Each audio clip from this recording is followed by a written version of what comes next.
más o menos todos han visto cómo es la dinámica de estas clases, ¿ok?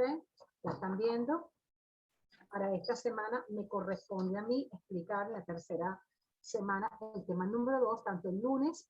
Buenas tardes, hola César, ¿cómo estás? Me toca explicar a mí el tema número 2. Vean que les he mandado bastantes artículos, todos están relacionados. El día miércoles espero poder entonces adentrarme en el análisis de muchos de esos artículos, pero que todos tienen, hola Carlos, ¿cómo estás? Todos están, digamos, pues como que vinculados y son lecturas que les van a dar a ustedes un mayor valor agregado. Pero es como vamos a poder observar que cada una de esas lecturas nos encontramos con que ya bien sea de países desarrollados como países subdesarrollados, hay, digamos, cierta connotación que nos va a llevar a las realidades que hoy en día estamos viviendo. En la clase anterior, donde estaba en Economía del Sector Público, hicieron una exposición del tema número 1 y hablaban precisamente de la gran paradoja que se ha presentado a nivel mundial en relación a las doctrinas económicas, es decir, a los pensamientos económicos o a las ideologías políticas en relación a la intervención o la no intervención del Estado en los asuntos económicos.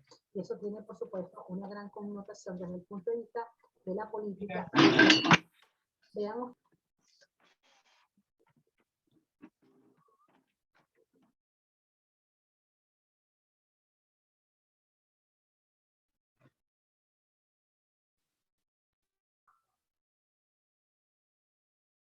Profe, no tiene...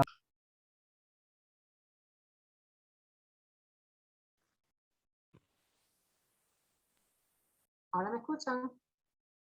Ahora sí, profe. No sé qué pasó.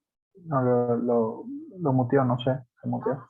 No sé qué pasó. Alguien me tuvo que haber muteado porque yo no toqué nada. Qué raro. Ok, bien. Entonces, fíjense. ¿Ahora me escuchan? Sí. ¿Me escuchan? Sí. ¿Sí me están escuchando? Sí, profe, sí se le escucha. Sí, profe. Perfecto, está bien. Cuando no me escuchen, me levanten la manito para yo saber o me escriben que no me están escuchando. ¿Ok? Entonces, fíjense. En esa parte les voy a mandar después, porque estaba leyendo ahorita en el itinerín de haber culminado la otra clase para pasar a esta clase, estaba leyendo una noticia de que lo que está sucediendo ahorita específicamente en el caso de Alemania, que nos atañe fuertemente porque vamos a ver aquí lo que es izquierda y lo que es derecha en relación a lo que viene siendo por qué puede llegar a perder y cuáles son las políticas que evidentemente se están utilizando de manera errada o lo que ellos consideran en un momento determinado que se están aplicando como una manera errada y hacen pues que se pierda el otro partido. Pero esto se nos va a poner un poco más claro ya cuando entremos en lo que es la parte del tema número 4, porque en el tema número 4 me va a hablar o me va a distinguir, aun cuando lo voy a tocar hoy un poco, ¿okay? Lo que es de origen político electoral. ¿Okay? Y entonces ahí vamos a hablar de lo que son los ciclos políticos oportunísticos y los ciclos partidistas. Y ahí nos vamos a dar cuenta cuáles, ¿okay? O cuál tipo de partido se inclina más hacia las ideologías o pensamientos de ideologías políticas o cuáles simplemente utilizan medidas en relación a la búsqueda de una justicia social, equidad social, recetas económicas, etcétera, etcétera. Entonces, el tema número 2, ya una vez que tenemos claro cuál es, digamos, la fraternidad que hay entre la economía y la política, que no pueden estar desvinculadas porque son variables dependientes, una depende de la otra y otra de la una, evidentemente nos vamos a encontrar con que la economía no puede estar de espaldas hacia la parte política, ni la parte política puede estar de espaldas a la parte económica. ¿Por qué? Bueno, porque se supone, ¿ustedes escuchan bien? A ver, ¿ustedes escuchan bien? Sí, profe, se escucha bien. Perfecto. Profe, yo la escucho. ¿Me escucha? ¿Sí me escucha? Sí, profe, yo escucho, pero escucho un poco bajo. Bueno, no sé, tengo el volumen aquí alto de lo mío. ¿Ahora? ¿Me escuchan bien? A ver, Julio. ¿Escuchan? Sí, profe, yo la Sí, escucho profe, bien, se lo que la escucha. escucho un poco bajo. Eso es todo. Gracias. Voy a hacer un poco más el tono de voz.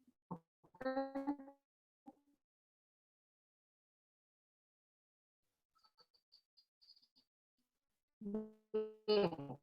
Entonces, ¿para qué? Para que aquellos que utilizan esta herramienta a través de la política tengan que dirigir bien la economía de un país. Entonces, ¿quién es el factor de producción más importante? De los 3 factores de producción, tierra, trabajo y capital, que ya lo hemos visto en clases pasadas y que se supone que eso es un concepto sumamente trillado y un concepto que ustedes ya tienen que tener sumamente claro desde el inicio del estudio de la carrera de economía. Los 3 factores de producción, tierra, trabajo y capital, los 3 son indispensables para que se pueda generar un desarrollo sostenido en el tiempo de una economía. Sin embargo, el factor de producción más importante, indispensable, es la mano de obra. Nosotros no podemos decir aquella población donde la población, el país, dentro de la población ha fenecido o ha emigrado y el país se ha quedado solo.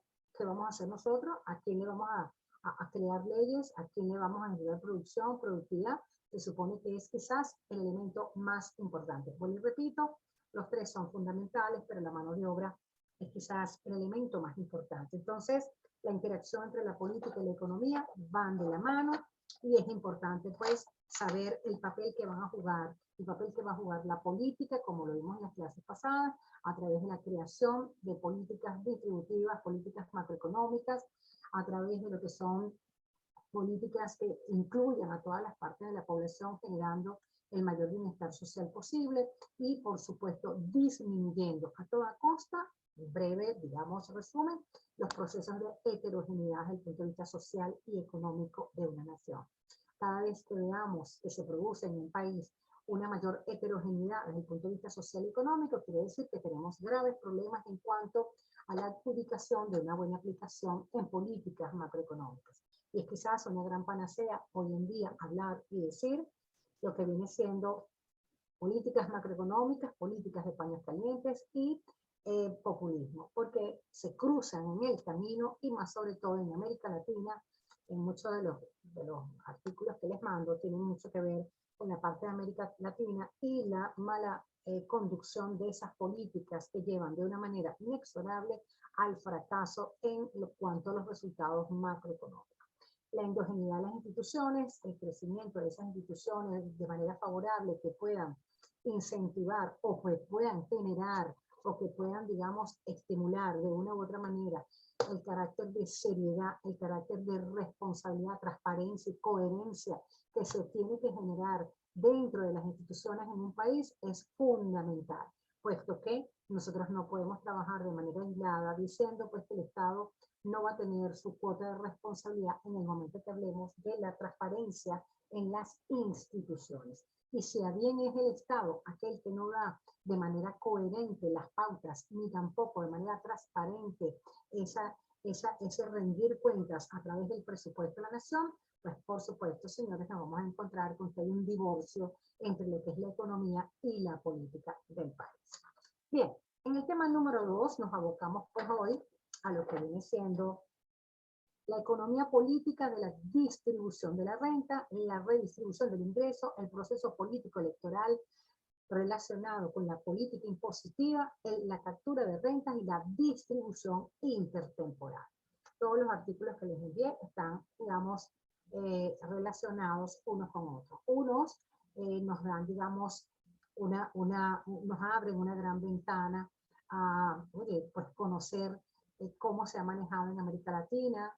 Vean ustedes el caso de Chile que lo vamos a explicar un poquito el día miércoles para que ustedes vean haber incursionado en un pensamiento tan vago como el que se presentó en el caso en esa lectura y por qué los chilenos han tenido graves problemas en cuanto a su economía hoy en día después de haber pasado unas economías tan dictatoriales, ¿okay? Hay un cambio de paradigma. Entonces, evidentemente, vean qué es lo que sucede también hoy en día en relación a lo que estamos viviendo, la xenofobia que se está presentando con el caso de los venezolanos.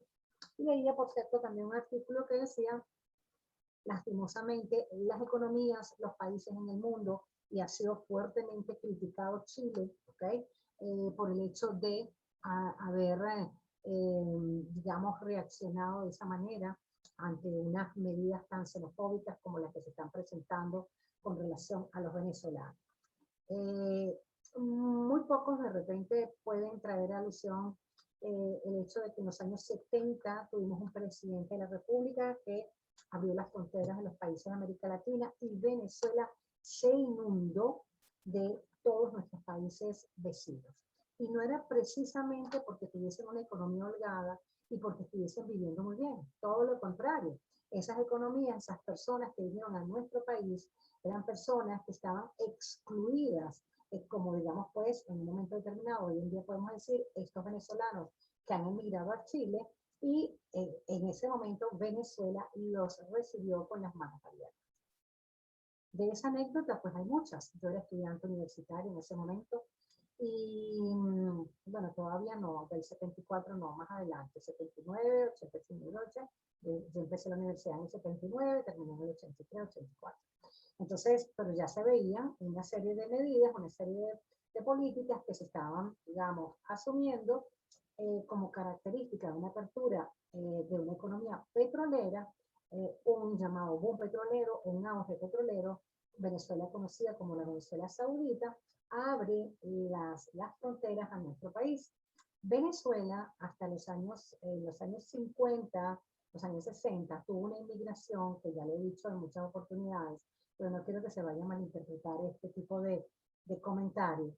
La inmigración de los años 50, digamos, es un punto de aparte al tipo de inmigración que se presentó en los años 70, porque la inmigración de los años 50 fue una inmigración que, a pesar de que fue una mano de obra no calificada desde el punto de vista intelectual, fue una mano de obra que vino a generar producción, productividad. Recuérdense que esa mano de obra proviene de países que ya prácticamente, países del primer mundo, aun cuando habían vivido las guerras, etcétera, etcétera, vinieron a estos países a trabajar. Italianos, españoles, portugueses, alemanes, franceses, etcétera, etcétera.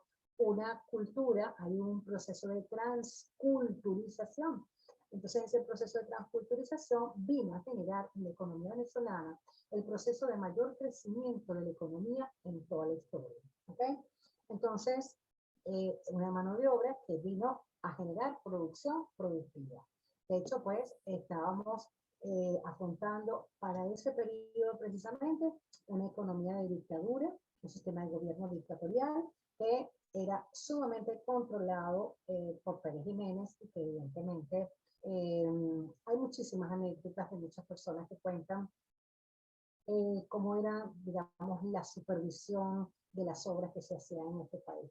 Y quizás recordar desde el punto de vista histórico que un dictador haya hecho tanto por el país, hasta cierto punto nos quitamos el sombrero porque gran parte de Venezuela, cuando nosotros decimos esta obra la hizo Pérez Jiménez, esta obra la hizo Pérez Jiménez, esta otra obra la hizo Pérez Jiménez, aquí hay, digamos, miles de obras que las hizo, se hicieron en la época de Pérez Jiménez. Y cuenta la leyenda, cuentan muchas de las personas que vivieron en esa época, que Pérez Jiménez llegaba de madrugada en un helicóptero a supervisar que se estuviese trabajando, ¿ok? Pero bueno, por supuesto, nadie está elogiando una dictadura, porque evidentemente nadie cree en una dictadura. Sin embargo, como contrapartida nos vamos a una parte de democracia, con tanta democracia y con tantas libertades que existen desde todo punto de vista económico, social, político, etcétera, etcétera. La democracia da pie a que exista la participación, la que exista, digamos, el libre voto, el libre pensamiento, la libre religión, etcétera, etcétera.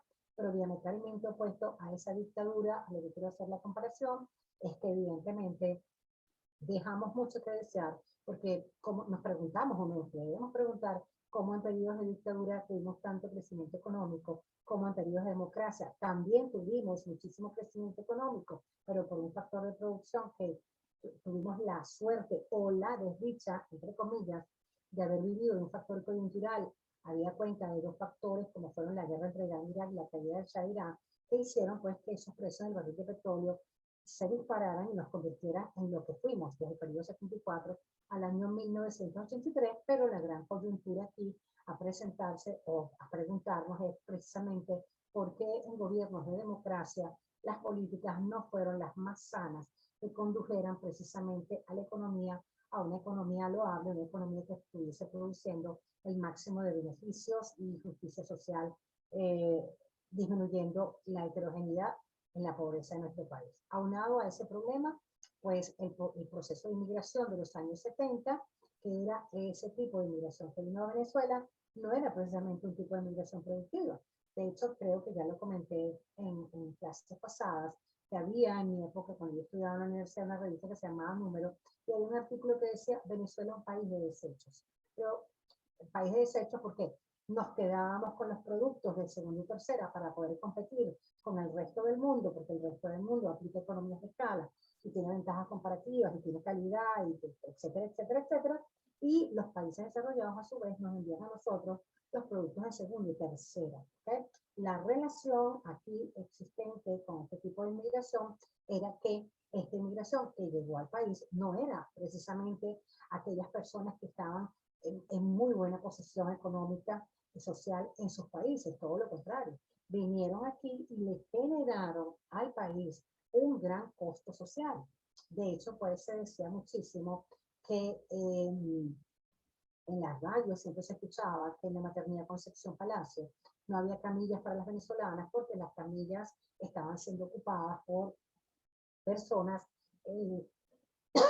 perdón, de diferentes nacionalidades. Entonces, a ver, se volteó, digamos, pues, la historia y hoy en día gran parte no, en su gran mayoría, el 90%, 90 y algo por ciento de la población que ha emigrado para estos países, sobre todo en América Latina, no es precisamente una emigración, oye, que esté generando el máximo de producción productiva tampoco aquí. Existen varias razones por las cuales la gente migra, por seguridad social, por la parte económica,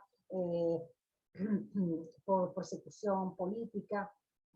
Ha habido varios factores ahí que nosotros tendríamos que estudiar. Pero en este caso, este tipo de migración que les está causando a estos países un alto costo social. ¿Okay? Entonces, a nadie le gusta, pues evidentemente a nadie le puede gustar que usted se vaya para otro país y usted esté en carpas en todas las plazas, habidas y por haber, y sea un ente donde el Estado tiene que desembolsar gran parte del presupuesto para poderlos ayudar como ayudas humanitarias también. Eso sucede, vean ustedes lo que se está suscitando hoy en día en el caso de México, en el caso de los Estados Unidos, ese famoso muro del que se hablaba, al que hablaba el expresidente Donald Trump, en el caso de Lampedusa en Italia, en el caso de las Islas Canarias, en el caso de todos los países, en América Latina, con el caso de Venezuela. O sea, pues que tenemos un alto predominio de lo que viene siendo por qué la gente migra y por qué esas políticas que en un momento determinado nosotros tenemos que analizar para ver de qué manera nosotros podemos hacer llegar todos los recursos a todas las personas de una manera equitativa. Ya vimos en la primera clase, en el primer tema, que evidentemente nosotros de equitativos no tenemos absolutamente nada, a pesar pues de que las políticas distributivas se manejan, digamos, pues de una manera que podemos decir conducentes desde el punto de vista de decir, pues no, miren, se hacen políticas distributivas en cuanto al aumento de pensiones, de las pensiones, unos bonos, unos subsidios, se le dan ciertos beneficios a las personas que tienen más de tantos hijos, etcétera, etcétera, pero ya vemos pues como que esas políticas distributivas no son lo suficientemente necesarias como para buscar, digamos, pues una cohesión entre lo que es la relación de la política y la economía. En este tema, número 2, que habla acerca de la redistribución del ingreso, pues lógico, ya más o menos toqué un poquito en relación a eso. Nosotros decimos la redistribución del ingreso, ¿a qué nos referimos? La definimos como un indicador que muestra la relación entre la población y el ingreso nacional de un país en un periodo de tiempo determinado. Lo que nosotros estamos hablando, o lo que nosotros hemos venido hablando en clases anteriores, decíamos que es una renta nacional y la definíamos como la sumatoria de los ingresos de un país Entonces, cuando nosotros nos referimos a la sumatoria de los ingresos, déjenme buscar una hoja para rayar, ajá, nos referimos a la renta nacional como la sumatoria de los ingresos de una nación, y en el caso de Venezuela, que hemos dicho siempre, que aproximadamente el 80% de la producción es producto de petróleo, más otros rubros, más impuestos. Recuerden, por favor, recuerden claramente, porque no quiero nuevamente que vuelvan a caer en alguien que hizo un comentario en relación a la distribución de la renta nacional. Perdón. En cuanto a la distribución de la renta nacional, que cuando yo dije en las primeras clases, la distribución de la renta nacional en los países desarrollados es 90% de la población recibe el 90% del Producto Interno Bruto y el otro 10% solamente recibe el otro 10%, y en los países subdesarrollados el 80% de la población solamente recibe el 20% del Producto Interno Bruto y el otro 20% de la población solamente recibe el 80% del Producto Interno Bruto. Cuidado con eso porque lo aclaré en la clase siguiente, lo aclaré y dije, esa no es una fórmula, ¿ok?, que se cumple a rajatabla, es decir, no es una fórmula que yo diga, el 90% recibe el 90%, y en los países subdesarrollados el 80% recibe solamente el 20%. Cuidado, eso es, siempre se ha manejado más o menos esa cifra como para darle a entender a la gente que en los países desarrollados existe una distribución de la renta mucho más equitativa que en los países subdesarrollados. Que sea un poco mayor o que sea un poco menor, hasta ahí, más o menos. De hecho, pues, he aclarado que el doctor Massa Zavala decía que en Venezuela no era el 80% de la población que recibía solamente el 20%. Él consideraba que el 90% de la población era pobre, ¿ok? Y solamente un 10% restante de la población era la que tenía en sus manos la distribución de la renta nacional. ¿Qué sucede en este caso? La gente bien puede decir, pero es que hay una mejora en las condiciones y el índice Gini y la curva de Lorenz me van a demostrar por X o por A de que, oye, pues se ha igualado, ¿ok?, la distribución de la renta nacional. No, sigue habiendo una injusta distribución de la renta nacional, ¿ok?, donde todavía sigue habiendo muchísima pobreza.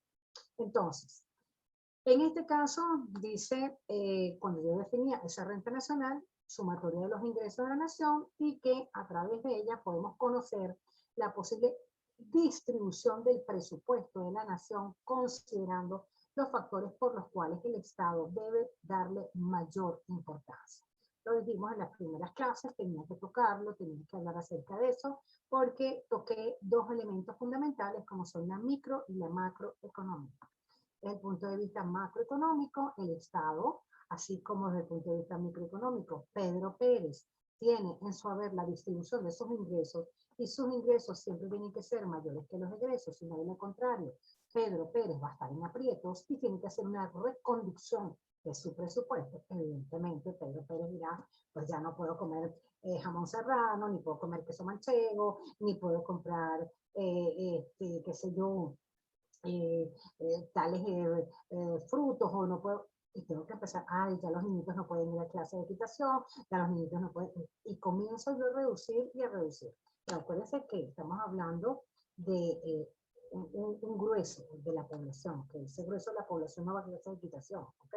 Va a clase de natación, pero no de equitación, un poco menos probable. Entonces, pero siempre Pedro Pérez, igual que Juan González, Periquita Hernández, etcétera, etcétera, tiene que hacer una reconducción del presupuesto porque si no, no le va a alcanzar el dinero.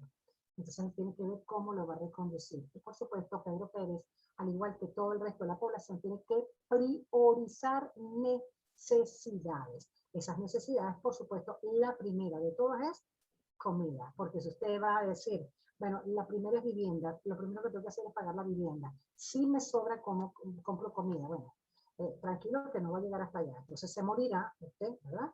Y después es que va a pensar en todo lo demás. Lo primero es comida. Y después tengo que pagar todos mis gastos.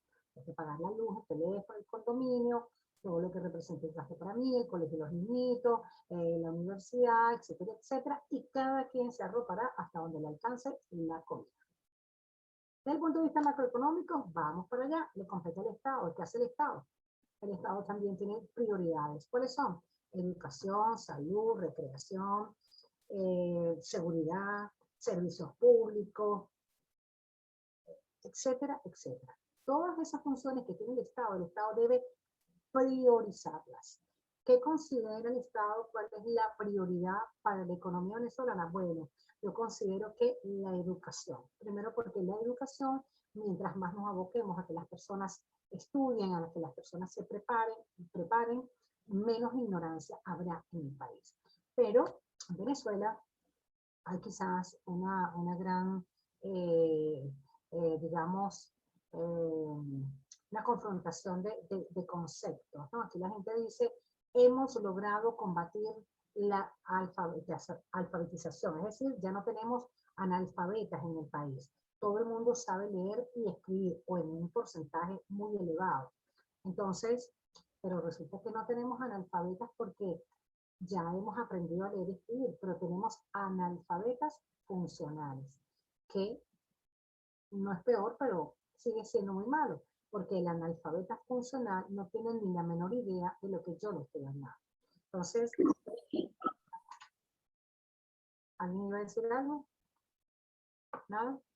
Ok, al analfabeta funcional, simple y llanamente, somos como focas que aplaudimos o decimos que sí, ¿ok? Sí, porque no, todo nos parece muy bien. Y cuando nos dicen, somos el pueblo, estamos en contra de tal cosa, y estamos en contra de la burguesía, porque los ricos explotan a los pobres, sí, si usted lo que más tiene en el planeta son pobres, evidentemente, cuando usted se dirige a ellos, ¿de qué manera les va a hablar? A través de lo que ellos van a entender, el lenguaje que ellos van a entender. Les voy a aumentar los sueldos, les voy a dar subsidios, les voy a dar becas, les voy a dar beneficios, les voy a dar el gasto de leche. Ese es el lenguaje, pero si usted se para delante de ellos y le va a explicar la teoría de John Maynard Keynes, estamos mal, porque, ¿what? O sea, ¿qué hace este? ¿De qué hablas, Harry? O sea, no entiende nadie de lo que está diciendo. Entonces, como el grosor en los países subdesarrollados, específicamente en el caso de Venezuela, es la pobreza, mis políticas muchas veces son conducidas desde el punto de vista del populismo, haciéndole muchas veces creer a las personas que estamos mejorando la economía y resulta que cada vez estamos más distantes de esa realidad. Preparémonos ahora con esta reconversión monetaria, que es una política macroeconómica de orden monetario, pero tendrá que venir secundada por las políticas de orden fiscal, porque en materia, digamos, pues, tributaria tendrá que haber una nueva reglamentación y desde el punto de vista monetario, cuando se habla, o por ahí circula, todavía no sabemos si es verdad o si es mentira, que desaparece el precio regulado de la gasolina y el precio viene en forma estándar para toda la población, pues por supuesto eso no lo estoy diciendo yo, eso es lo que circula por los Twitter y demás cuestiones. Todavía no tenemos nada reglamentado, todavía no sabemos si es verdad o mentira, pero de darse eso, pues por supuesto el impacto inflacionario va a ser sumamente elevado y ahí pues por supuesto coincido, digamos, en una forma menos tácita que el profesor José Guerra, el doctor José Guerra, donde él dice, en unos meses volveremos nuevamente al mismo proceso que estamos ahorita, pero sí pienso que va a ser un poco más largo el proceso, pero tarde o temprano se va a dar porque hay una mala aplicación de la política macroeconómica, ¿ok? La política no está siendo conducida hacia donde debe ser conducida, que es el incentivo a la producción nacional, la diversificación del aparato productivo y generar confianza en las instituciones de manera transparente para que se pueda entonces aumentar lo que viene siendo el Producto Interno Bruto. Habría que preguntarse el Producto Interno Bruto de la economía venezolana, de dónde es la procedencia, porque cuando estamos diciendo que Venezuela vivía de un 80% de los ingresos petroleros ante una caída inminente de la producción petrolera, hacia qué rubros se está destinando la economía venezolana para poder equilibrar la actividad económica. Entonces, esto es importantísimo hablar de lo que es el Producto Interno Bruto para lo que es la redistribución del ingreso, porque el Estado, a través de ese Producto Interno Bruto, tiene que generar crecimiento económico sostenido ¿Y qué significa un crecimiento económico sostenido? Que de nada va a servir que tengamos un crecimiento económico que no perdure en el tiempo, que se vaya viendo de manera, digamos, tangible, que genere procesos de industrialización que permitan la diversificación del aparato productivo y que nos lleve a generar economías muchísimo más cónsonas, economías que verdaderamente estén impulsando el desarrollo económico. A ver, ¿cuál es el punto de todo esto o cuál es la finalidad de todo esto? El punto o la finalidad de todo esto es que simple y llanamente, ¿para qué queremos ser un país desarrollado? Queremos ser un país desarrollado para tener una menor dependencia económica, menor dependencia tecnológica, menor dependencia científica, cultural, aun cuando los tratados de comercio me van a llevar, perdón, los procesos de integración económica me van a llevar a que todos los países interactúen entre sí para poder, ¿qué? Decir, hay un intercambio desde el punto de vista científico, intercambio desde el punto de vista educativo, desde el punto de vista cultural, desde el punto de vista tecnológico, donde todos los países se van a beneficiar unos con otros. ¿Ok? Entonces, recuérdense que hay una diferencia entre integración económica y lo que son tratados de comercio. Los tratados de comercio son mecanismos que sirven para equilibrar las balanzas de pago de los países. Si a usted le preguntan, ¿de qué manera considera usted que se puede equilibrar la balanza de pago de un país? Bueno, muy fácil, a través de políticas macroeconómicas como devaluaciones, controles de cambio, cierre de importaciones, aumento de las exportaciones, reducción de otros gastos, como gastos diplomáticos en el exterior, a través del aumento del precio de la gasolina, a través de lo que viene siendo tratados de comercio. Yo equilibro balanza de pago. La balanza de pago, que es aquella que mide importaciones, exportaciones y otros gastos, ya me está diciendo 3 maneras de equilibrar la balanza de pago. 1, disminuyo importaciones. 2, aumento exportaciones. Y 3, disminuyo otros gastos. Entonces, obviamente que ya por ahí puedo equilibrar la balanza de pago. Si tenemos una balanza de pagos muy mala, muy deficitaria, lo primero que tengo que pensar es un modelo de sustitución de importaciones por la promoción de exportaciones. Se dice fácil, señores, pero es bien complicado, porque para yo aplicar un modelo de sustitución de importaciones por la vía de la promoción de exportaciones, tengo yo que incentivar al mercado, generando un caldo de cultivo para que haya producción nacional, inversiones extranjeras, transparencia, coherencia en lo que vienen siendo las instituciones, donde se pueda garantizar que ese tipo de producción se va a dar sin ningún tipo de burocracia, sin ningún tipo de captura de renta, sin ningún tipo de corrupción, que le va a permitir al país poder ser lo suficientemente productivo, primero, para poder satisfacer la demanda interna y segundo, para poder exportar. Y esa exportación requiere de 2 elementos fundamentales que ya lo hablamos en clase pasada, como es las ventajas comparativas y la división del trabajo. Si no soy competitivo en precios y en calidad, no entro al comercio internacional. Si no tengo una mano de obra calificada, ya bien sea por sexo y por edad, yo tampoco voy a ser productivo. ¿Por qué? Bueno, porque evidentemente por edades, ya lo hemos hablado también, si tengo una población longeva, los niveles de producción productiva son muy bajos. Si mi población está más inclinada hacia el lado de puras mujeres, no quiere decir pues, que no tengamos la fuerza suficiente, pero tiene que haber un equilibrio para que esto esté, digamos, expresado en niveles de producción productiva también. Sobre todo, pues que hoy en día ya estamos viendo como hace 60, 70, 80 años atrás, las mujeres de repente no incursionaban en todas las carreras habidas y por haber, ¿ok? O muchas de ellas, hace 80 años atrás, las abuelitas que decían, bueno, la mujer estaba como perfilada a quedarse en su casa, a cuidar a los niñitos, a cuidar a atender al esposo, etcétera, etcétera. Hoy en día vemos como la mujer estudia ingeniería civil, aeronáutica, ingeniería de telecomunicaciones, aeroespacial, o sea, derechos, o sea, y hasta hace poco había un país árabe donde salían 3 mujeres que fueron electas jueces, ¿ok? Y aquello fue, oye, pero ¿por qué? Tiene que ver con factores estructurales, es decir, sus factores de base. Es religión, ¿ok? Es un factor elemental, fundamental, que va a hacer muchas veces que otros países tengan otras características. Vean ustedes lo que está sucediendo en Afganistán, ¿ok? Entonces, son factores de índole estructural. La religión hace muchas veces que tengan otro tipo de pensamiento. hace muchos años atrás había, o yo hacía un comentario en relación a los factores estructurales, porque a veces uno dice, la India, que puede ser catalogada un país desarrollado porque los indios están muy desarrollados en materia de tecnología, ¿okay? Pero por otro lado es un país subdesarrollado porque pues tiene altos niveles de pobreza y está muy marcado por factores de índole estructural. Entonces, ahora leí, pero no lo quise ni ver, la niña que llora piedras, o sea, ella llora y le salen piedras, y yo decía, bueno, de verdad que son casos que a veces no pasan en ninguna parte del mundo y pasan en la India, ¿no? En el caso de la India, Varanasi, creo que es Varanasi, no me acuerdo mucho ahorita, pero creo que es Varanasi, donde, y tienen todo lo que es el río Ganges, y el río Ganges donde ellos se bañan, porque es el río que los purifica, ¿ok?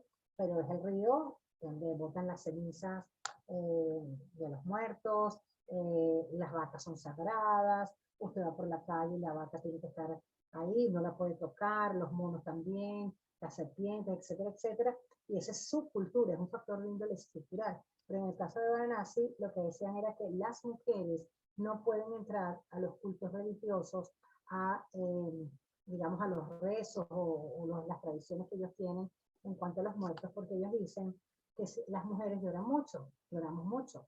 Y entonces no permite que el alma se eleve hasta el cielo. Son factores de índole estructural, es decir, su religión. ¿Okay? Entonces las religiones muchas veces pueden atrasar a las economías. Entonces es un factor de índole estructural. Decía en estos días alguien que me comentaba, me decía, no sé por qué vino una conversación, pero dijo algo así como, no sé por qué vino la conversación, en verdad no recuerdo ahorita, cuando recuerde lo diré. Pero me dijo, es que Venezuela es un país prácticamente 100% católico. Pero antes, ya no. Hoy en día existe diversidad de religiones. Aquí hay gente que es evangélica, otra gente es testigo de Jehová, otra gente son santeros, otra gente son agnósticos, etcétera, etcétera. Anteriormente, la mayoría de la población venezolana era católica. Hoy en día no. Entonces, es un factor de índole estructural.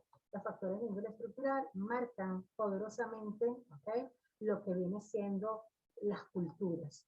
Las idiosincrasias de los pueblos, lo que ellos consideran que está bien, ¿okay? Y es muy difícil que usted le quite esos pensamientos a las personas, ¿okay? Consideran que eso, pues, es fundamental dentro de lo que viene siendo la vida misma de las personas. Siguiendo pues en ese mismo orden de idea, hablé de crecimiento económico, industrialización, desarrollo. Y por supuesto, entonces, aquí tenemos que decir que tiene que haber un crecimiento económico sostenido en el tiempo, y Venezuela, aun cuando ha tenido crecimientos económicos sostenidos, Venezuela ha paralizado esos crecimientos económicos y ha comenzado, digamos, pues en una ruta de un descenso que muchas veces ha sido sumamente estrepitoso, precisamente porque no hay Producto Interno Bruto. Es decir, Producto Interno Bruto, todo lo que se produce en un país generalmente se cuantifica en periodos de un año, ¿ok? Entonces, ¿qué producimos? ¿Para quién lo producimos? ¿Qué generamos? ¿Estamos logrando satisfacer la demanda interna? ¿Estamos logrando exportar? ¿Tenemos por concepto de renta nacional una crecida habida cuenta de ese Producto Interno Bruto y la diversificación de la actividad económica en Venezuela?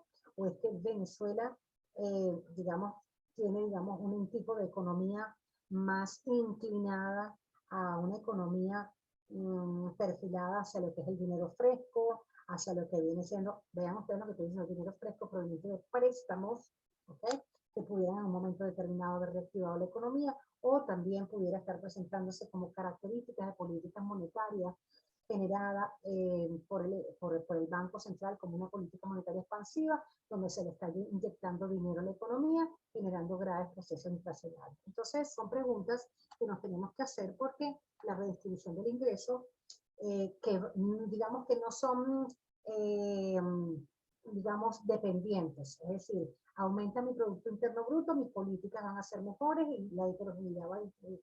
No, no necesariamente, ¿ok? Pero se supone, entre comillas, que al mejorar esos ingresos, esa renta nacional, las políticas deben estar más afianzadas y deben estar generando una mejor distribución de la renta nacional.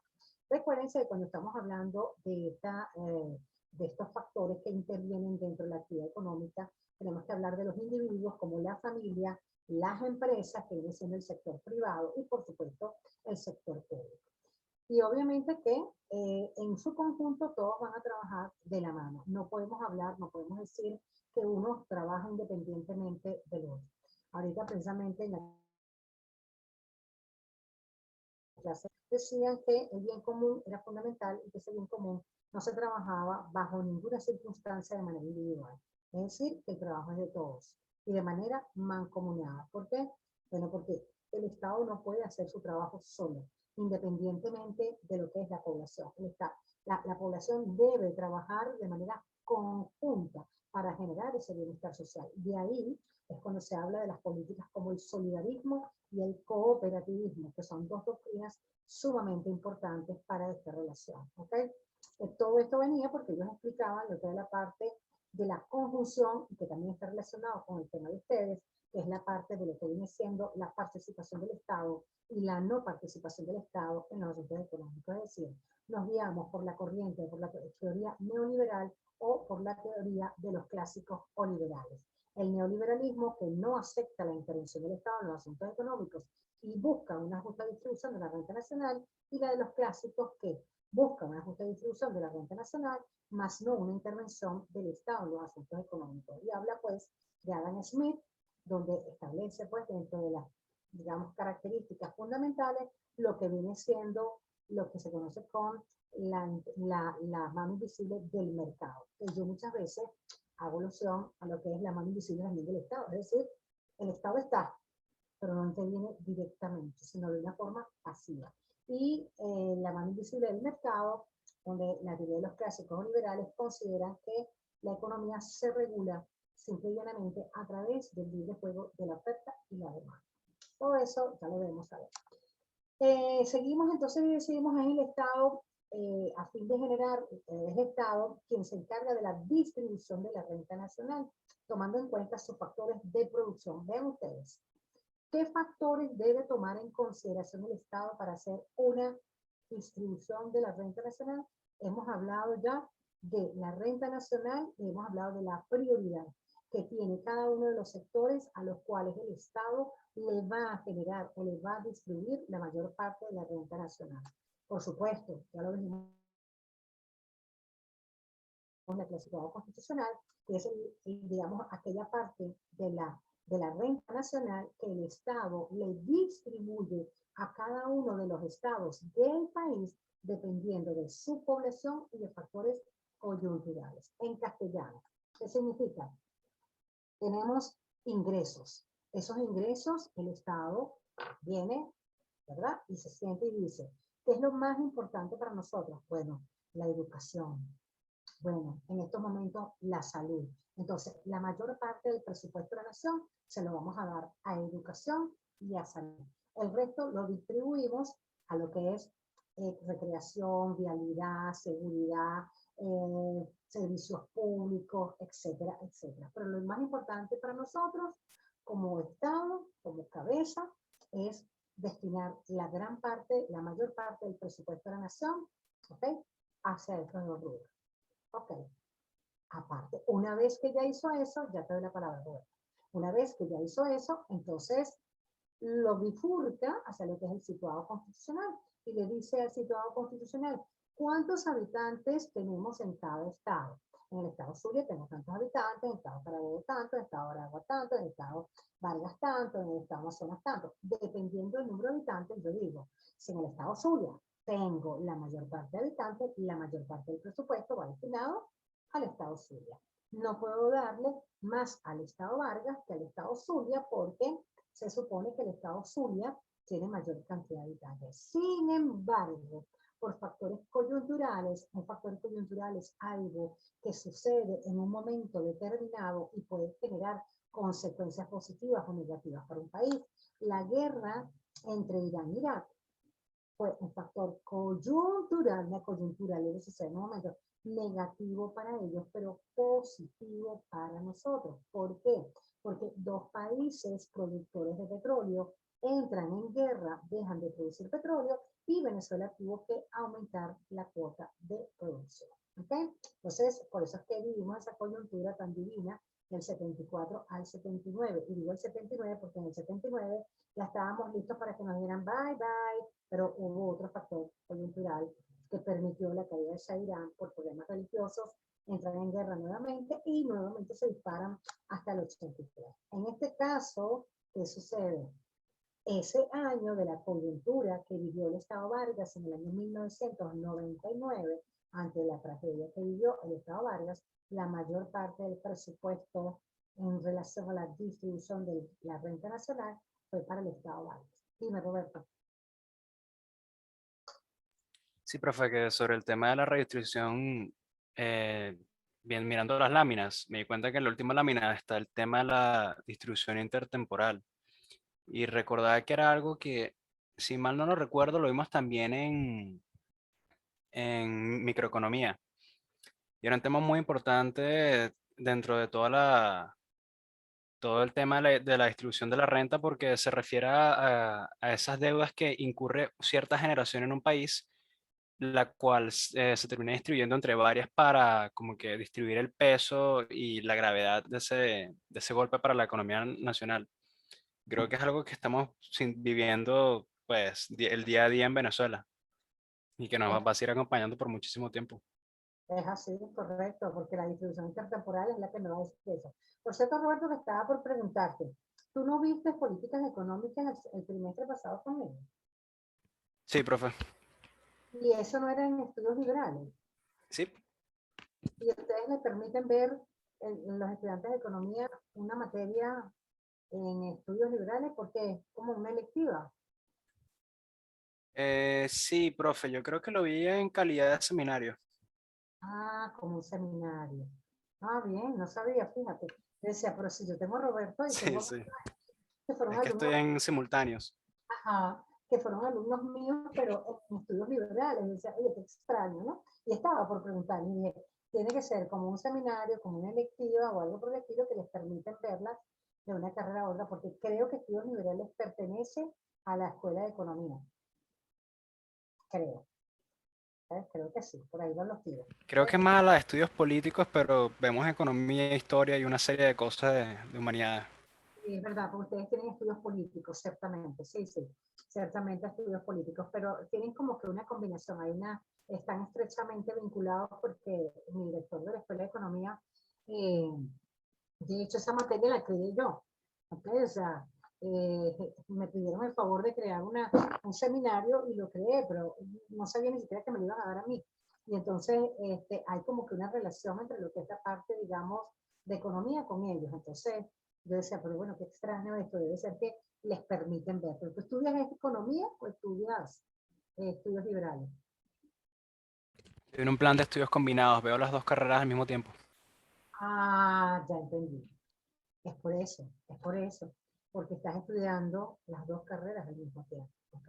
Es por eso, porque ves estas materias aquí, ves la otra materia allá, y por eso que las estás viendo. ¿Viste? Esa no me la sabía, porque no la había pensado, pero está bien, muy bien. Bien, entonces continúo. Vean ustedes lo que les estaba diciendo. ¿Quién se encarga de la distribución de la renta nacional? Pues obviamente el Estado. ¿Qué factores debe tomar en consideración el Estado para hacer una redistribución de la renta nacional? Aquí lo puse. Factores de producción, ventajas comparativas, economías de escala, políticas de pleno empleo, desempleo, inflación, riesgo país, políticas macroeconómicas, políticas distributivas, balanza comercial, balanza de pago, tratados de comercio, diversificación del aparato productivo, coordinación entre las políticas monetarias, fiscales, crediticias y bancarias, confianza en las instituciones, seguridad económica, política, jurídica y social. Y me estoy quedando corta porque evidentemente aquí no estoy poniendo cualquier cantidad de otros elementos como son la parte inmigración, políticas poblacionistas, producción, productividad, eficacia, eficiencia de los recursos. No estoy poniendo tampoco, no estoy colocando tratados de comercio, procesos de integración económica. No estoy hablando tampoco de lo que viene siendo eh, elementos como, no sé, o sea, tantas cosas que se me pueden estar escapando de las manos, porque la economía no es algo que uno diga, oye, pues me voy solamente por esta vía o por esta vía. No, la economía es más allá. Una cosa va a generar una reacción en cadena. Es decir, yo no puedo, en el momento de que yo, si yo como, digamos, Estado, solamente me aboco al estudio de la problemática del proceso inflacionario, se quedan cortos cuando están estudiando el problema de la inflación. Porque en Venezuela, al igual que en cualquier otro país del mundo, y digo Venezuela porque somos, digamos, un ejemplo a tomar, ¿okay? Pero un mal ejemplo, no un buen ejemplo, porque no somos un ejemplo que todo el mundo dice, yo quiero parecerme a Venezuela. No, para nada, nadie quiere parecerse a Venezuela. Y nosotros deberíamos estar sumamente pendientes de ese tipo de cosas, porque ¿quién se va a querer parecer a Venezuela con una contracción del poder adquisitivo como la que tenemos los venezolanos? ¿Quién se va a querer parecer a Venezuela con un proceso de inflación? ¿Quién se va a querer parecer a Venezuela con un problema de desempleo? No existen políticas que generen, digamos, incentivos a la inversión nacional, diversificación de aparato productivo. Entonces, evidentemente, señores, que nos hemos quedado como que tenemos un problema en cuanto a la moneda. Un problema en cuanto a la moneda que es el resultado de la mala praxis en cuanto a la aplicación de políticas macroeconómicas. Entonces, por lo tanto, la redistribución de la renta nacional se queda, digamos, en pañales, porque no puedo redistribuir lo que no tengo. Si no lo tengo, ¿cómo lo distribuyo? ¿Ok? Yo tengo que generar riquezas, tengo que generar, digamos, dinero para yo poder decir, cuento con esto y ahora sí lo puedo distribuir. Nos decimos pues entonces que en este caso la redistribución de ingresos a través de políticas distributivas que incluyan a toda la población sin generar ningún tipo de perjuicios a ningún sector, es decir, sin incluir absolutamente a nadie. Tanto el índice Gini como la curva de Lorenz son dos elementos, son dos herramientas que utilizamos muchas veces para nosotros decir cómo medir la distribución del ingreso. Pero sin embargo, recuérdense que los neoliberales hablan pues de una pugna ideológica, mientras los más radicales sostienen que el Estado debe desentenderse de intervenir. Solo debe actuar para estabilizar la economía cuando así lo requiera. Los menos radicales consideran que el Estado debe regular el mercado a través del intervencionismo. Hoy en día, el índice Gini nos habla de cuando tenemos un indicador como 0, tenemos una igualdad perfecta, y cuando tenemos un resultado de 1, tenemos una desigualdad. ¿Qué significa? Que aquí cuando estamos hablando del índice Gini y la curva de Lorenz, que me están hablando de la distribución del ingreso como tal, tiene que ver muchas veces con la parte del intervencionismo, es decir, de qué manera actúa el Estado en el momento de poder hacer la distribución de la renta nacional. Y, como dije antes, dependiendo del modelo económico o de la ideología que nosotros vayamos a utilizar. Si nos vamos por el neoliberalismo, la no intervención del Estado; si somos más, digamos, clásicos o liberales, son la no intervención tampoco del Estado en los asuntos económicos, pero existen algunos que son muy radicales que dicen que sí tiene que haber una intervención por parte del Estado en los asuntos económicos. ¿Okay? Nosotros hablamos del socialismo del siglo XXI, que es quizás, entre comillas, el modelo económico a seguir en la economía venezolana, que en primer lugar se habló pues de que buscaba una justa distribución de la renta nacional, y en segundo lugar que existiera una intervención del Estado en los asuntos económicos, es decir, que el Estado se abocara a disciplinar lo que viene siendo esos recursos. Entonces, recuérdense que la teoría neoliberal busca también lo mismo, justa distribución de la renta nacional, pero no acepta la intervención del Estado en los asuntos económicos.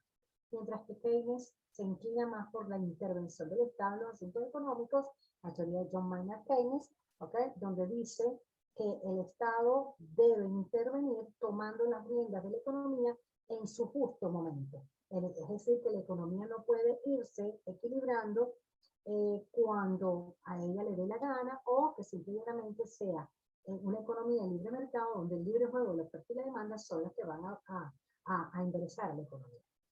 Sin embargo, vean ustedes que esas diatribas, esos pensamientos que chocan unos con otros, también nos llevan a pensar que muchas manos en el caldo ponen el caldo morado. Caso Venezuela. Es decir, trabajamos por ensayo y error, cambiando de un día para otro las medidas que tenemos que tomar y por supuesto eso trae muchas veces consecuencias que son peor el remedio que la enfermedad. Preparémonos pues para el proceso inflacionario que va a tocarle vivir a la economía venezolana a partir de esta reconversión monetaria. Porque si la gente piensa que vamos a controlar la inflación de una manera así, como que estamos haciendo arte de magia, aquí va a haber elementos, lo dije, lo acabo de decir también ahorita, que no sé en cuánto está el dólar, pero aquí no podemos, digamos, vamos a esperar que eso no suceda, pero es un elemento que ya está estudiado. El dólar se dispara como consecuencia de un proceso de inseguridad, por un proceso de incertidumbre. Entonces, ¿qué hace la gente? Va a tratar de cambiar todos sus bolívares en dólares, generó un proceso de mayor inflación, o simple y llanamente, si no se da ese proceso, es porque muchas de las personas ya, digamos pues, que no trabajan con la moneda nacional, sino que trabajan ya definitivamente con el dólar. O sea, si tienes negocios, etcétera, etcétera, la gente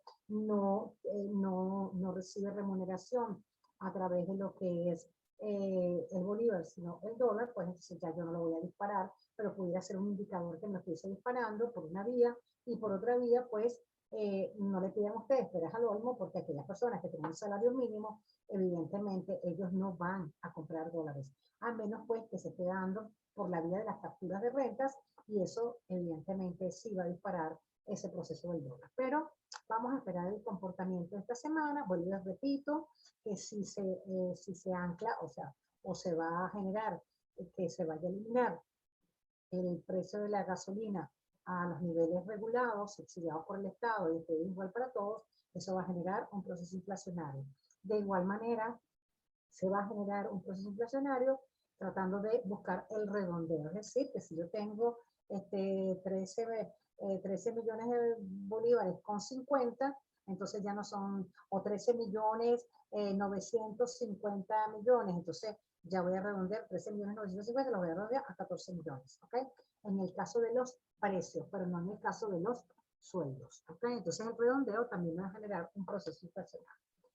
Bien, recuérdense pues también, creo que eso está en las láminas son muy básicas más IVA, porque lo que yo lo vi en la clase, no lo vi en las láminas. La clasificación de la renta nacional, ¿cómo se clasifica? Eso es teoría, en funcional, personal, espacial y sectorial. El funcional, derivado de las funciones del trabajo y del capital, es decir, estos son los dos factores que se le asignarán a la renta nacional. El personal, asignación a individuos y familias; el espacial, asignación que está determinada por regiones, aquellas regiones que tengan, digamos, una mayor capacidad de producir riquezas, son las más productivas del país; y la sectorial, la distribución de la renta nacional entre los diversos sectores productivos. Existe una correlación entre desigualdad de la renta nacional en materia tributaria, es decir, impuestos, una correlación entre la desigualdad de la renta nacional, ¿okay?, y los impuestos. ¿Por qué? Porque evidentemente podemos decir que si mejoran las condiciones, como lo dije anteriormente, del Producto Interno Bruto de un país, donde se esté aumentando la actividad económica, se supone que aumentará también en materia tributaria el desempeño de los tributos.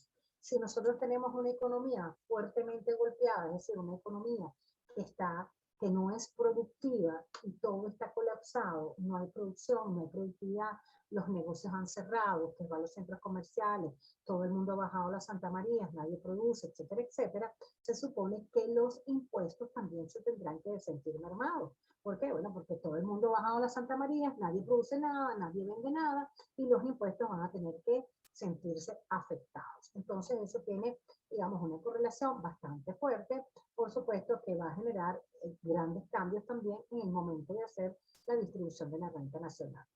Que cuando el Estado hace o es propicio a tener una intervención directa dentro de la economía desde el punto de vista de decir, como se hizo en la época de la economía de la reconstrucción de la Segunda Guerra Mundial, en el gobierno de Roosevelt, como hablábamos también en la clase anterior, y se decía el New Deal, que era poder decir la reconstrucción, un nuevo plan, fue generado, fue, digamos, impulsado por la teoría de John Maynard Keynes, donde se decía la gran participación activa que tuvo el Estado dentro de la reconstrucción de los países prácticamente de los Estados Unidos después de la Segunda Guerra Mundial.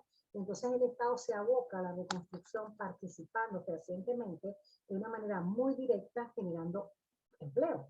Al generar una política de pleno empleo, se supone que estamos generando producción, la producción debe generar productividad y esa productividad se devuelve nuevamente para lo que es en materia de aumento de sueldo y salarios por vías de decreto.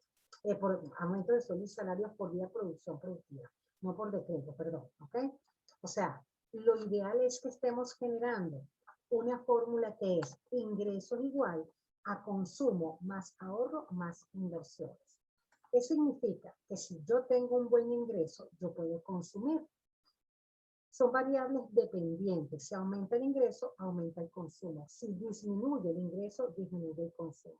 Sin embargo, puede darse de otra manera, que aumente el ingreso y disminuya el consumo. ¿Por qué? Porque si aumenta el ingreso por la vía de decretos y genera un proceso inflacionario, el consumo se contrae. Pero en condiciones normales, hablemos de un país normal, ¿ok?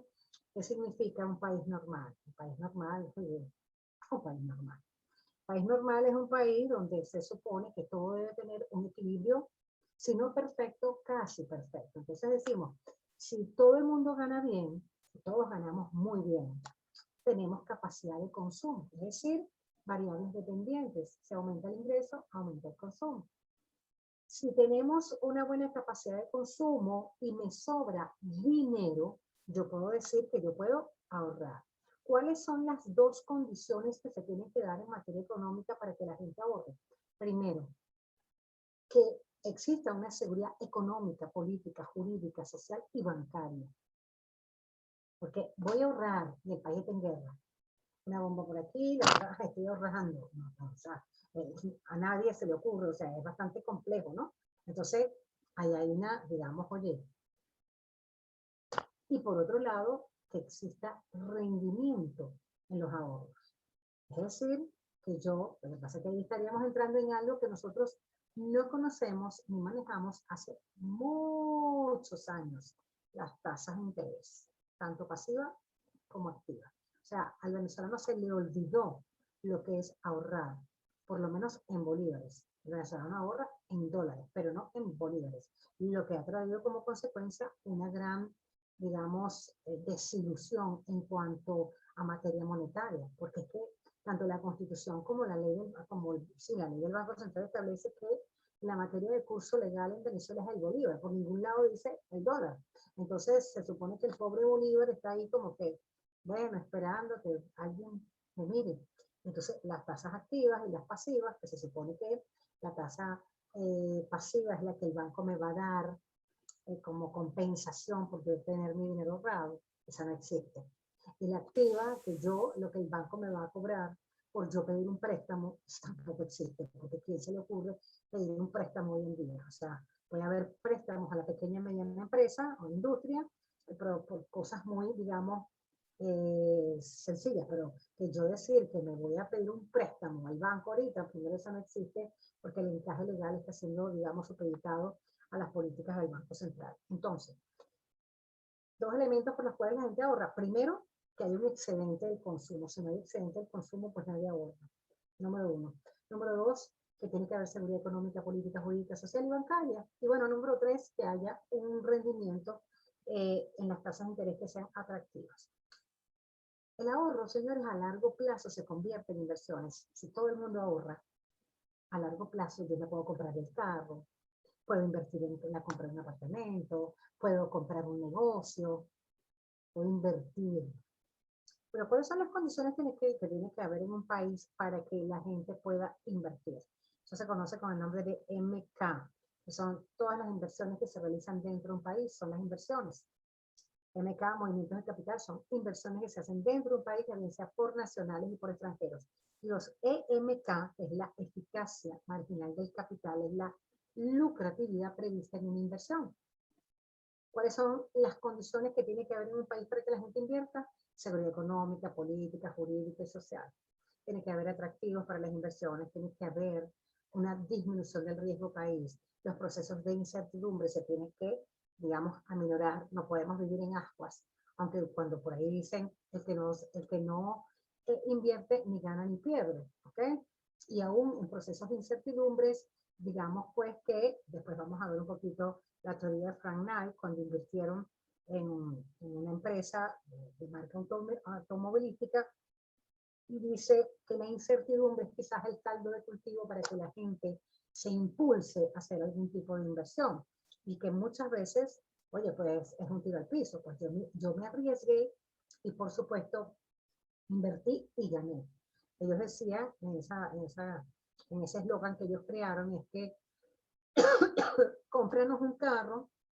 Eso fue en la época de mayor crisis de los Estados Unidos en la parte automovilística, y decía, cómpranos un coche y si te despiden, es decir, si tú no tienes trabajo, te devolvemos el coche, ¿ok? Más todo lo que nos has pagado.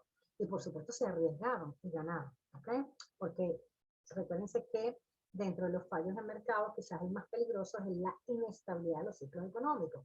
Pero como su nombre lo dice, la inestabilidad de los ciclos económicos, un proceso de auge, un proceso de crisis antecede un proceso de auge, y después a las crisis, los procesos de recesión o depresión económica, y después sus recuperaciones económicas. O sea que no tenemos por qué pensar que nos vamos a pasar toda la vida en un proceso de crisis. Ahora, va a depender también, digamos, de la buena cabeza de los políticos en el momento de que vayan a tomar medidas. Esas inversiones a largo plazo, si todo el mundo está invirtiendo en un país, que estoy generando una política de pleno empleo. Pero recuérdense que no es lo mismo decir hay empleo que una política de pleno empleo, porque hay empleo. ¿Y qué tipo de empleo hay? Bueno, todos se dedican a la economía informal. Gravísimo, porque ¿qué genera la economía informal? La economía informal simple y llanamente no genera producción productiva, mientras que la economía formal sí genera producción productiva. Entonces la política de pleno empleo debe estar generando producción y por lo tanto productividad. Y la productividad es sinónimo de ganancia, de beneficio. Cuando yo digo algo es productivo, ¿qué significa? Algo es rentable. Entonces, esa productividad es una de las vías por las cuales los países desarrollados aumentan sueldos y salarios. ¿Okay? Es por ello que se habla de la escala móvil de salarios. ¿Qué es la escala móvil de salarios? La adaptación de los sueldos versus los precios. ¿Qué pasa en los países subdesarrollados? Aumentan los sueldos y aumentan 10 veces los precios.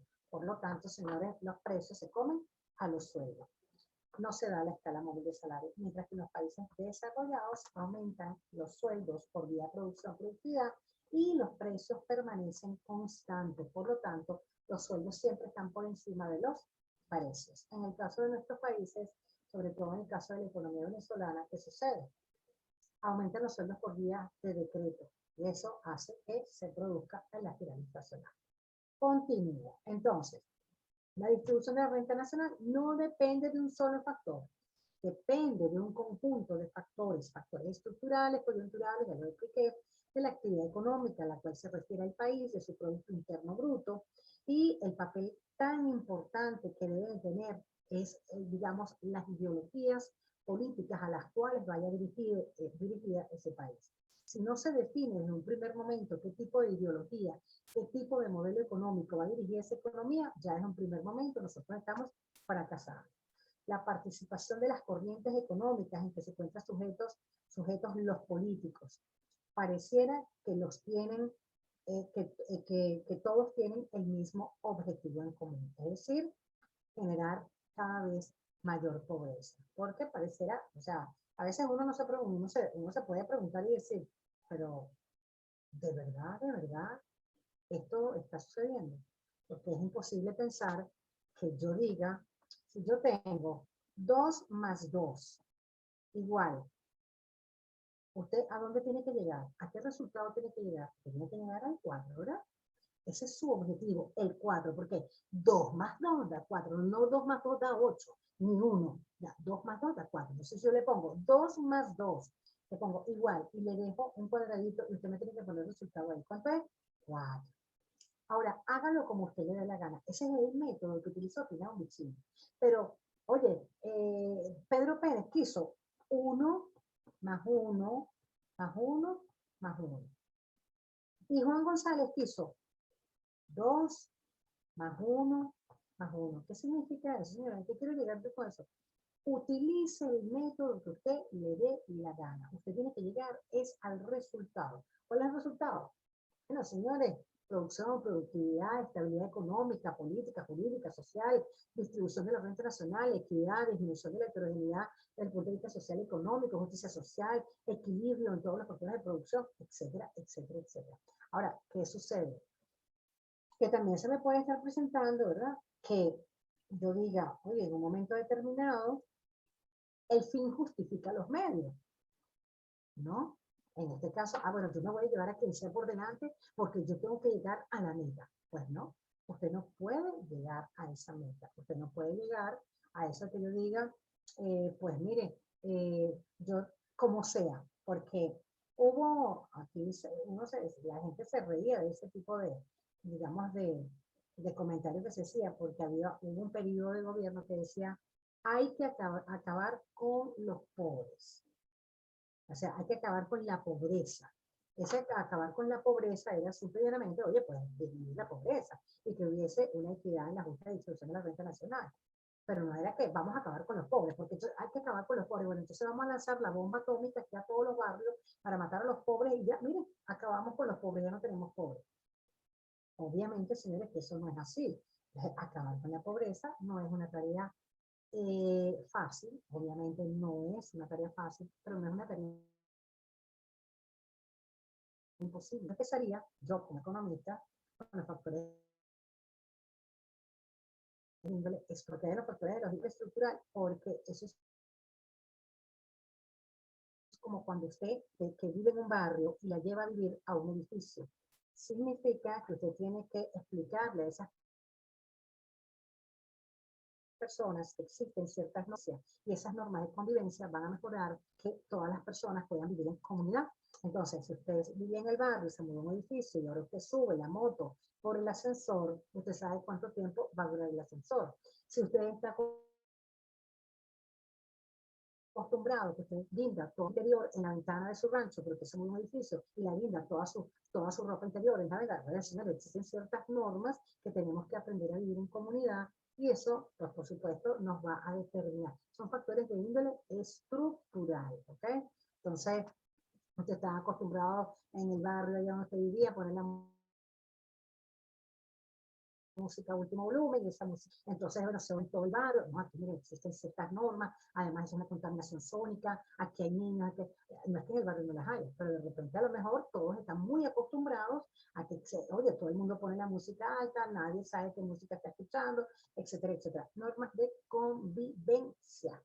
Entonces, pues en ese caso, lógico que nosotros nos vamos a encontrar con que llegar a un resultado armonizando a la economía es un tema bastante complicado. Pero bueno, y repito, aquí es donde entramos ya nosotros después en materia política, y es que a los políticos se les olvida que independientemente de que la base fundamental o el objetivo fundamental de la economía es la parte social, es decir, el individuo, se va por la parte económica, destruye la economía y termina destruyendo al hombre también. Por eso es que la tercera vía, cuando el primer ministro de Inglaterra decía, llegaron a la cúspide de lo económico, no olviden que la esencia es lo social.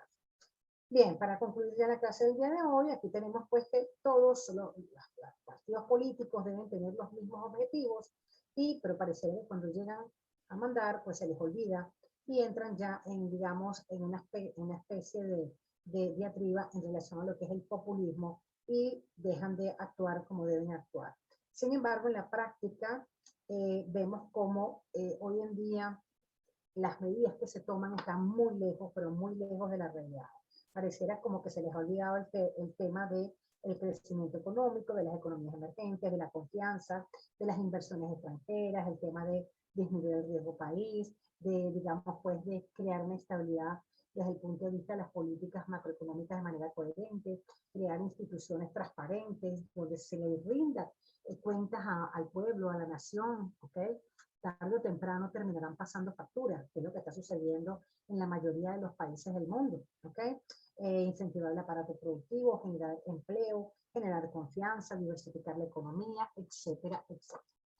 Uno de los objetivos fundamentales de la política económica es la redistribución de la renta nacional. En este sentido, la justa distribución de la renta nacional debe basarse en el máximo de igualdad, justicia social y heterogeneidad.